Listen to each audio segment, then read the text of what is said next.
नमस्कार. कोमसाप झपुर्झा समूह आयोजित कथा अभिवाचन उपक्रम पुष्प 14. आज हे पुष्प गुंफलं आहे अमेय धोपटकर यांनी. स्वरचित कथा ते वाचतायत आपल्यासाठी. ऐकूया अमेय धोपटकर यांना. नमस्कार, मी अमेय धोपटकर. कोकण मराठी साहित्य परिषद हे आपल्या आदरणीय मधुभाईंनी संपूर्ण कोकणातल्या साहित्यिकांना, कवींना खुलं करून दिलेलं एक मुक्त असं व्यासपीठ आहे. आणि ह्या व्यासपीठाचं अजून एक उपव्यासपीठ असं आपण ज्याला म्हणू शकतो ते म्हणजे त्याचा त्रैमासिक अंक झपुर्झा. ह्या झपुर्झाचे संपादक आदरणीय दत्तात्रय सैतवडेकर सर, त्याचबरोबर आदरणीय दीपा ठाणेकर मॅडम, त्यांनी मला ह्या त्रैमासिकाच्या कथा अभिवाचन उपक्रमामध्ये भाग घेण्याची संधी दिली. त्याबद्दल त्या दोघांचेही खूप खूप आभार. आणि ह्या उपक्रमात मी आपणा सर्वांना आता यापुढचं कथापुष्प म्हणून जे ऐकवणार आहे ती आहे माझी कथा झाड. ही कथा आपल्याला कशी वाटली, ह्याचा अभिप्राय, त्याबद्दलच्या प्रतिक्रिया मला नक्की न चुकता कळवा. तर ऐकूया कथा झाड. एका पायवाटेने चालत चालत सना कातळावर भर दुपारची खूप दूरवर येऊन पोचली होती. खरं तर तिनं तिची भटकंती सुरू केली तर आता बराच काळ उलटून गेला होता. सकाळी लवकर ती रानफुलं पाहायला, त्याचे उत्तम फोटो काढायला आणि त्याची सुंदरता डोळ्यात भरून घ्यायला म्हणून सकाळी लवकर घरातून बाहेर पडली होती. ती बाहेर पडली तेव्हा बारीक बारीक पण अगदी भुरुभुरू असा पाऊस पडत होता. त्याच्या गारठ्यानं अखंड आसमंताला भरून टाकलं होतं. श्रावण उतरणीला लागलेला म्हणून पाठीवरच्या सॅकमध्ये तिने घेतलेली बिस्किटं आणि पाण्याची बॉटल आता संपत आली होती.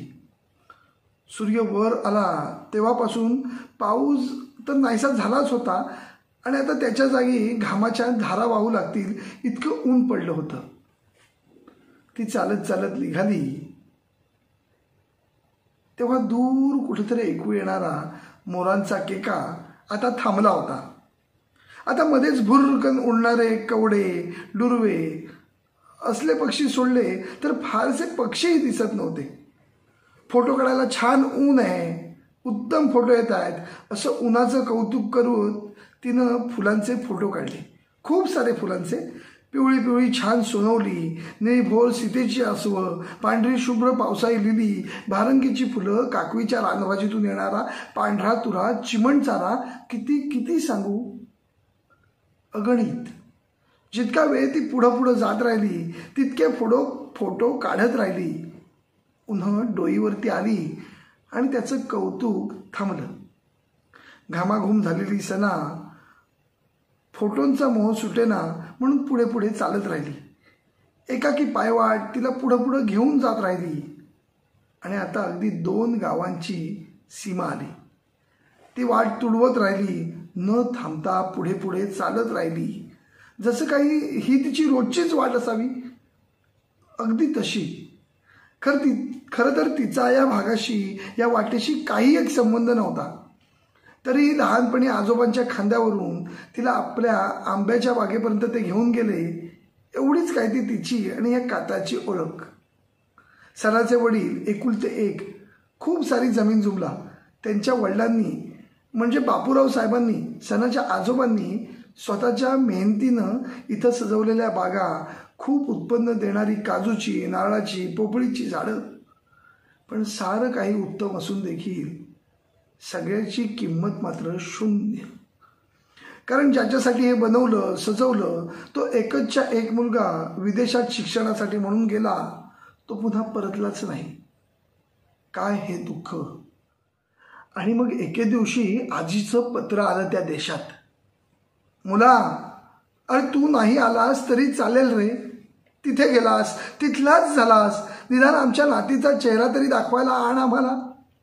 की आम्ही आता तसेच डोळे मिटायचे आहेत ते तरी सांग बाबा एकदाचं. निर्वंशी म्हणून या घरादाराचं जोतं ओसाड पडावं असं का वाटतंय तुला? आणि नसेल वाटत तर ये रे बाबा आमच्यापाशी. आईचे असे विखारी शब्द वाचले मात्र. सनाचे बाबा, सना, तिची आई आणि 6 महिन्यांच्या तिच्या तान्ह्या भावाला घेऊन इथे गावात आले होते. आजोबांना, आजीला आता या चौघांना कुठे ठेवू आणि कुठे नको असं झालं होतं. मग त्या 8 दिवसात वडिलांचे सगळे आवडते पदार्थ आजीने मनसोक्त करून खायला त्यांना घातले. विदेशातली सून म्हणून सगळ्या शेजारणी पाजारणींना काय मिरवून दाखवलं होतं. 4 वर्षाच्या गोऱ्या गोऱ्या पान सणाला अगदी बाहुलीसारखं खेळवलं होतं. छोटा बाळ तर मुळी खाली ठेवलाच जात नव्हता. तेव्हाच काय तो सणाला आजोबांनी या मोठ्या कौतुकाने खांद्यावर बसवून इथं आणलं होतं कातळावर. आणि आज थेट 16-17 वर्षानंतर सना पुन्हा हजारो मैलांचा प्रवास करून तिच्या या मूळ गावात आली होती. पण आज आजोबा हयात नव्हते. त्यांच्या जाण्यानं घरादारावर शोककळा पसरली होती. आजी तर पुरती खर्चून गेलेली होती. मुलाचे तिलाही परदेशी चल म्हणणे, त्यावर तिचे थेट नाही असे उत्तर, हे सारं सणासाठी अगदी अनाकलनीय होतं. आता इथं कुणीच तर नाही ना तिचं, मग आमच्यासोबत काय येत नाहीये ती, असा एक मोठा प्रश्न तिच्यासमोर दत्त म्हणून ठाकलेला होता. मग सकाळी उठून ती तिचा कॅमेरा गायत अडकवून सॅक घेऊन चालू लागली ती थेट कातळाच्या दिशेने. हिरव्या हिरव्या गवतातून कुणी पिवळी धम्मक नागिण सरसरत जावी तशी विदेशातून आलेली पण इथलीच अस्सल कोकणस्थ घारी गोरी चाफेकळी नाकाची यौवन संपन्न सुंदरी रानातून वाट चालत होती. आताशा उन्हाचा कहर वाढला होता. सॅकमधली पाण्याची बाटली ही रिकामी झाली होती. बिस्किटं केव्हाच संपली होती. कपाळावरून घामाचे ओघळ अविश्रांत वाहत होते. तिचे पाय तरीही थांबत नव्हते आणि रानात फोटो काढता येईल किंवा फोटो काढण्यासारखे काही ना काही तिला सापडतच होते. ती चालत होती. 2 गावांची वेस मागे पडली. निर्मनुष्य कातावर आता एक भयानशी शांतता पसरू लागली. लावे, डुरवे, कवडे आता दिसेनासे झाले. त्यांच्या जागी उंच आकाशात घार आणि शिकरा भिरभिरताना दिसू लागले. पण सणाचं लक्ष होतं कुठं त्याकडं. ती अनोळखी पायवाट अशी काही तुळवत होती की जणू ती रोजच इथून जाते. आता वाटेत काठावरचा चिखल आला. तिचं लक्ष त्याकडेही गेलं नाही. ती चालत राहिली. शरीरात पाण्याची कमतरता कमी झाली की माणूस भान हरवतो, त्याला भ्रम होत राहतात असं काहीतरी शास्त्र सांगतं. पण ही तहान काहीतरी भलतीच आहे असं आता वाटू लागलं. तेवढ्यात तिची नजर गेली ती 2-3 ओसाड चौथऱ्यांवर. पण शिल्लक होते ते केवळ त्याचे विस्तीर्ण आणि ऐसपैस असे घरवंद, बाकी काही नाही.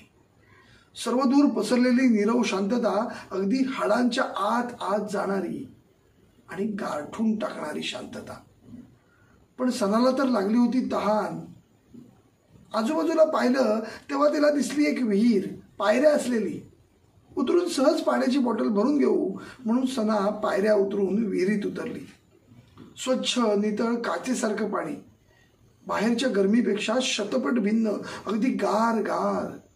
निसर्गाचा हा काय चमत्कार म्हणून तिनं पाणी पिऊन घेतलं आणि बॉटल पुन्हा भरून घेतली.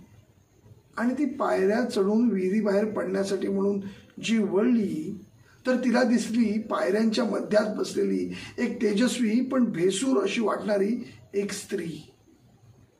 आता सणापुरती भेदरली होती. इतका वेळ या कातावर पायपीट करूनही साधं माणूस देखील दिसलं नाही. आणि आता ही बाई जी इतकी भेसूर दिसते, तिच्या तोंडून शब्द उमटायच्या आत ती बाई आता बोलू लागली. फेरा फेरा फेरा फेरा असतो पोरी माझा, फेरा असतो. दिवस किंवा रात्र कधीतरी कुणीतरी या फेऱ्यात मला सापडेल अशा प्रतीक्षेत वर्षानुवर्ष घालवली. आणि आज तू सापडलीस. आता आधीच भेदरलेली सणा अस्पष्ट पण सगळा धीर एकवटून विचारती झाली. कोण आहेस तू आणि कुठून आलीस? त्यावर ती बाई बोलती झाली. मी मी कुठून येणार? मी इथंच आहे, माझ्याच घराच्या घरवंदापाशी आणि माझ्या या विहिरीपाशी. ह्या विहिरीला माघारणीची विहीर म्हणतात, कळलं? तिचा आवाज एकदम आकाशातून वीज काढावी तसा कोसळला आणि सना आणखीनच गोंधळली. आणि ही बाई जिवंत व्यक्ती नाही तर कोणीतरी सुपरनॅचरल शक्ती असल्याचं तिच्या अगदी एका क्षणात लक्षात आलं. बाई बोलू लागली, मी ह्या विहिरीवरची माघारीण. आणि ही विहीर म्हणजे माघारणीची विहीर. सना प्रश्नार्थक चेहऱ्यानं माघारीण असं अगदी अस्फुट बोलली. पण तिच्या तोंडचे शब्द पूर्ण व्हायच्या आतच बाई बोलू लागली, होय होय माघारीण. लग्न झाल्यावर नव्या नवरीला माहेरी नेलं जातं, त्याला म्हणतात माघारपण. आणि माघारपणासाठी आलेली नवी नवरी म्हणजे माघारीण. परदेशात जन्म, बालपण आणि पालन पोषण झालेली सना बोलू पाहते. खरं तर भाषा बोलता येणं या पलीकडे संस्कृती, रीतिरिवाज आणि चालीरीती याच्याशी कुठलाही संबंध नाही तिचा. ती बोलू पाहते, मग तुझ्या माहेरी गेलीस का? तू इथे काय करतेस? तिच्या या अर्धवट वाक्याबरोबर पुन्हा तोच विजेच्या कडकडाटासारखा भयंकर आवाज धारण करत ती बाई बोलू लागली, मी काय करते? मी झाड शोधत होते, झाड झाड झाड झाड. मी माहेरी न गेलेली माघारीण, माघारपणाला आणले गेली ती ह्या सावकाराच्या वाड्यावर. शब्दांचे अर्थ तुटक तुटक लागल्याने सना विचारते, म्हणजे तू माहेरी गेली नाहीस? पुन्हा ती बोलू लागते, मला माहेर राहिलंच नाही. लग्न करून सासरी आले आणि लाचार दादल्यानं लग्नाच्याच रात्रीला सावकाराच्या हाती सोपवलं मला.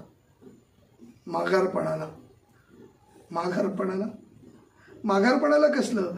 वखवकलेल्या वासनेची आग शमवण्यासाठी मांसाचा एक तुकडा म्हणून. तशी रीतच होती ह्या गावची.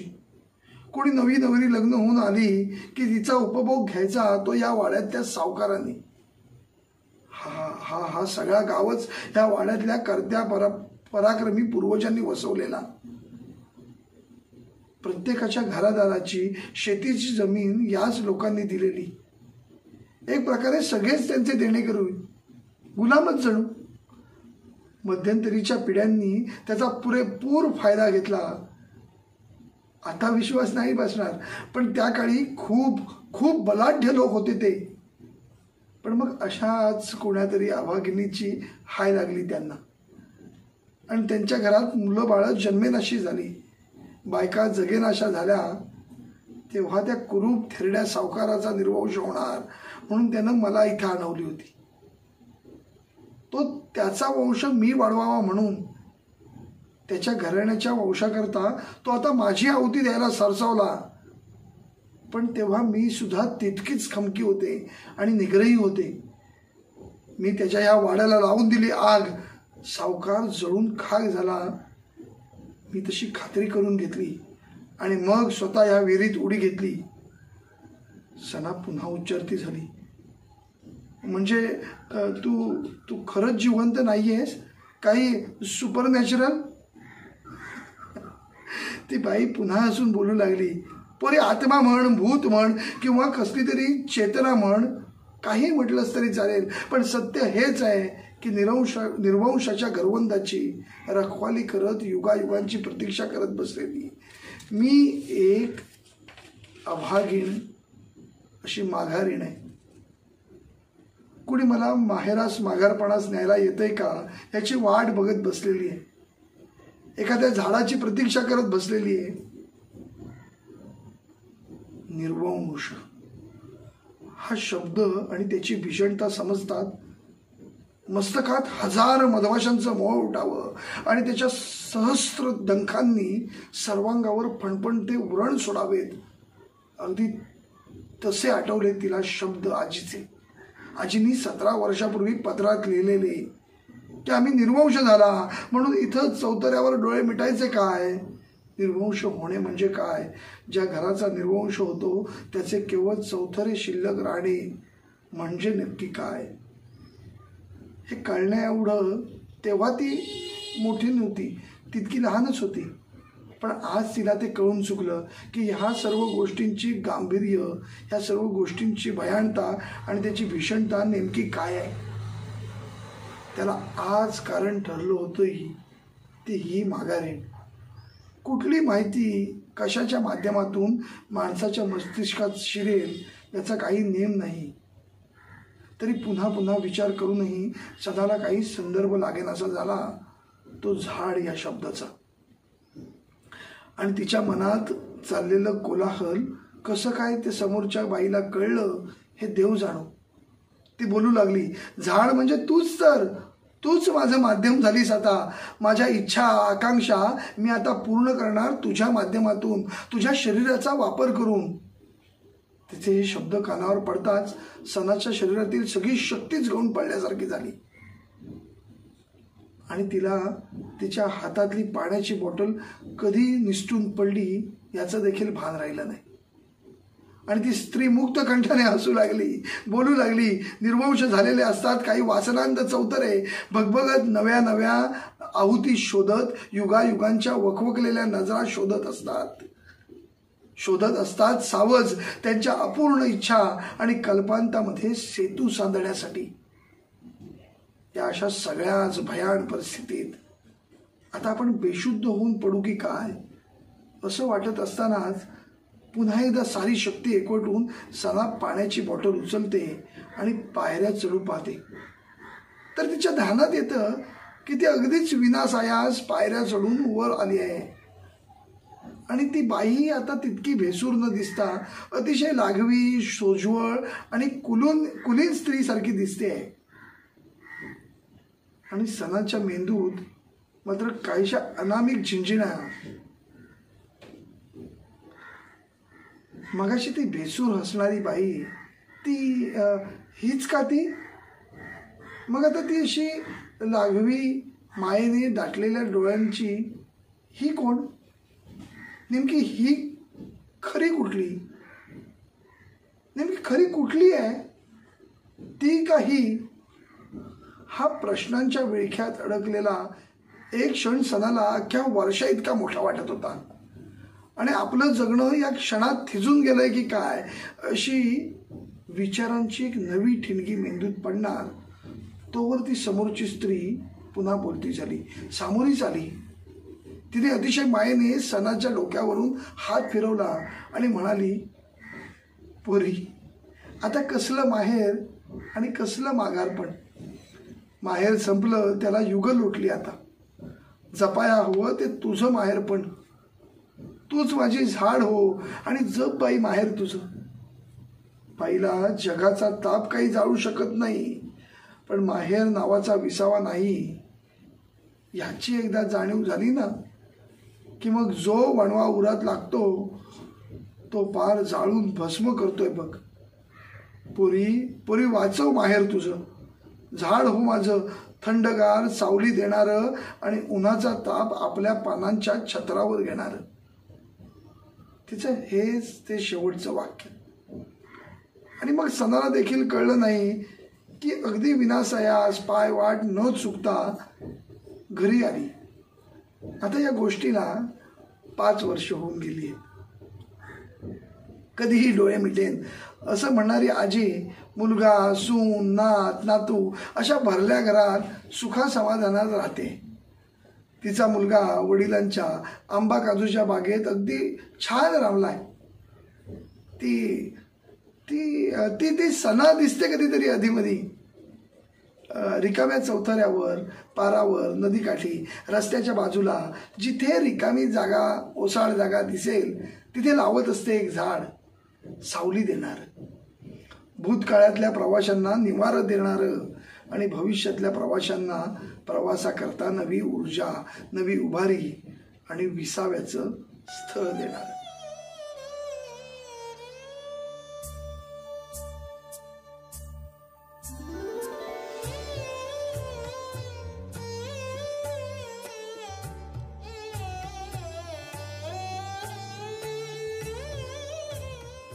धन्यवाद.